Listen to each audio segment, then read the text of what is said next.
भगवान तुरंत पहुंचा लिया है, पूरे फर्श को मार्जन कर दिया, सब बिल्कुल सारी दरी वरी समेट करके रख दी, सब पत्तल आदि सबको व्यवस्थित कराए, सारे बर्तन मांज करके धर दिए, सब बिल्कुल व्यवस्थित करके और आकर के ठाकुर जी सामने बैठ गए। मैया अब सेवा हमारी तो पूर्ण हो गई, अब हमारी पेट पूजा करो, अब आप लगो रसोई में, हमारे लिए बनाओ।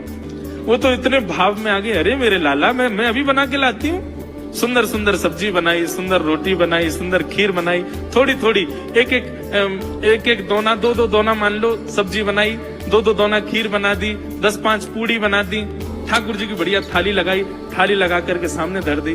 अंतर्यामी भगवान बैठ गए, प्रेम से पाने लगे, पाते जाए महाराज, वो तो खाते जाए, खीर उठा करके पी जाए, सब्जी उठा के पी जाओ, और लाओ मैया भूख लगी है जल्दी लाओ, 10 की 10 पूड़ी एक बार में चट और लेकर के आई, बेचारी देती गई, 10 की पूड़ी और धरवा ली, फिर उनको भी पा गए। अब मैया ने इतनी सामग्री बनाई थी, बोले मैया भूख लगी है जल्दी जाओ, आटा मारो, फिर से सेको, बढ़िया लेके आओ सामग्री, आपसे हमने कही थी कि आपको हमको पवाना पड़ेगा। तो नहीं बेटा तू बिल्कुल बैठो रहे। अरे भैया मुझे तो लगी नेक्स्ट तो पेटया कोई तो कुआ है पूरा, कितना डाल दो भरे कोई ना।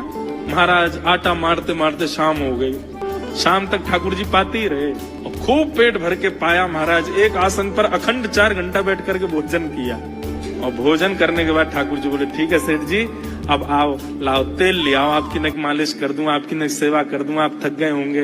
त्रिलोचन में नहीं इसकी नहीं क्यों नहीं है, तेल लेकर के उनकी मालिश भी कर दें। इस प्रकार चले। त्रिलोचन जी की पत्नी बेचारी पहले दिन तो कुछ नहीं बोली, दूसरे दिन भी कुछ नहीं बोली, तीसरे दिन उसके मन में आया, बोले ये क्या कर लिया हमने, सुबह जितना भोजन बनना चाहिए उतना तो ये अकेला ही पाता है, सुबह संतों का ये बना देता पर शाम को इसके लिए जितना बनता वो संतों के बराबर ही बैठता है पूरा। त्रिलोचन जी कहते नहीं तुमको याद नहीं उसने कहा था कभी कहना नहीं है ऐसा। बोले हाँ नहीं मैं ध्यान रखूंगी, नहीं कहना है। लेकिन अंतर्यामी भगवान तो खूब प्रेम से घर के सारे काम कर रहे हैं उनके। महीना 1.5 महीना बीत गया,